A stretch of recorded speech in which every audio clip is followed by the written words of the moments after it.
Thread a needle. Right in the eye. Thread the eye of the needle. A stitch in time. What about a stitch in time? You're not actually doing any stitching. No, not at all. So, up and down are your controls. Once you start moving, like you tap up, you will continue moving up until you start either hit the top of the area that you can go, or you tap down and start going back down. Like, you cannot make it stop moving vertically once you have made it start moving vertically. So, that's the tricky thing about this micro game. The difficulty level, the eye of the needle gets smaller. So it's very simple there. And yeah, you need to get the thread through the eye of the needle. Just if it hits a spot that isn't the needle, it moves forward on its own. And you just need to get it in at the time when it's getting through there. So this one's very tricky. Again, like, because of the fact that you cannot stop vertical movement once you've started it. You either need to, like, hit up and down, back and forth to keep yourself in the small zone, or you need to, like, wait until just the right time to start moving vertically so that it gets, like, right in, it doesn't pass by at all. So, very difficult. I barely made it. This was, it only needed 10 points, but still barely made it past the goal score there. I came, I saw through the log. How sharp are your teeth?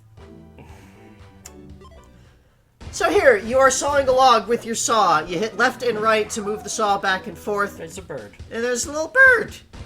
So that's really it. You hit left and right back and forth to saw through the log with the sawing motion. And on each difficulty level, the saw gets thicker. And look at that! It's the baker! The log gets bigger. The log gets bigger. And yeah, on the difficulties, on first level 1, you've got the little, like, cuckoo bird that pops out. On level 2, there's this weird person shampooing their hair. And then on level 3, we have the baker doing his sit-ups. Yeah. You remember the baker? I remember the baker. He turned into a block. It was unfortunate, I think. Yeah, but now he's back. Now he's back in this microgame? He's in log form. This implies that Mona knows the baker. Does it? Because she made the microgame. And she put the baker in the microgame. Well, she was inspired to put the baker in the microgame. Which, she has to at least know of the baker to be able to put the baker in the microgame. It could have come to her in a dream.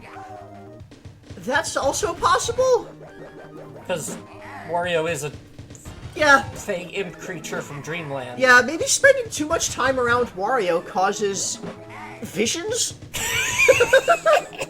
The visions of otherworldly places? Like Experimental World? Wherever that was. Where? Yeah, that's... God, that was... It's outside of reality for certain. That was so weird. Yeah. There was a power star there? There was, wasn't there? We're getting a little off track here because of Very the off baker. track But, because of the baker. so Mona, after the professor comes back and tells the story of the Music Box Land and this explorer, this traveler who came and rescued him and found all of these incredible treasures and was this incredible adventurer. Mona probably heard that and at that point sought out Wario. So it would have been then between Wario Land 3 and Wario Land 4 when they start having adventures. And again, I'm assuming that their personalities clicked very quickly, like as soon as they met, that she's very adventurous, it looks like. Yeah, well, from what she says, she looks up to him. Yeah. Like, again, it's a quote, he's always 1 degree ahead of cool. Yeah. Which... I wouldn't describe Wario that way, so... But, I mean... I'm not fashionable. I don't know fashion. So, I cannot actually ascertain whether or not Mona knows fashion. So, yeah. At around, like, 60, 70, this got incredibly difficult. So, interesting fact, with, as we get to a very high number here, there is actually a maximum speed on these microgames. Oh. Once you hit 72, that is the last time that the game will actually speed up. Meaning 75 is the hardest it will ever be. Huh. Douse the house. Put out the fire and rescue those in need. You're on fire! Not literally. Oh, that's good. Up and down to aim your hose. So here you've got a hose and there's a fire on the building, and you hit up and down to change the angle that the hose is pointing at, and you need to move the water spray onto the fire, and the water spray will start putting out the fire. You need to have the water onto the fire for long enough that it extinguishes the fire. On level 1, there's one fire. It's a smallish fire. It doesn't take much to put out. On level 2, there is a large fire, so you need to keep it on there for longer to put it out. And on level 3, there are 2 fires. They're both the smallish fires rather than the large fire, but there's 2 of them, so you need to adjust your aim more rapidly. This is another tricky one. Yeah, this things are going very quickly and having trouble keeping up with everything we were talking about. So yeah, I think we kind of understand Mona at this point. Yeah, and also, as we saw in the interstitials, Wario dreams of Mona and thinks that she's cute.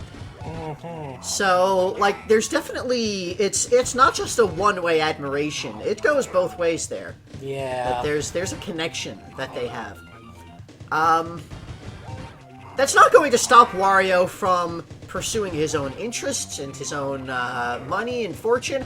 And as we've seen here, it's not going to stop Wario from robbing her and trying to get free labor out of her. But that's probably the sort of thing that at the end of the day Mona respects him more for. Yeah. Or at the very least begrudgingly accepts about him. Yeah, sort of a no honor among thieves kind of thing. Kinda.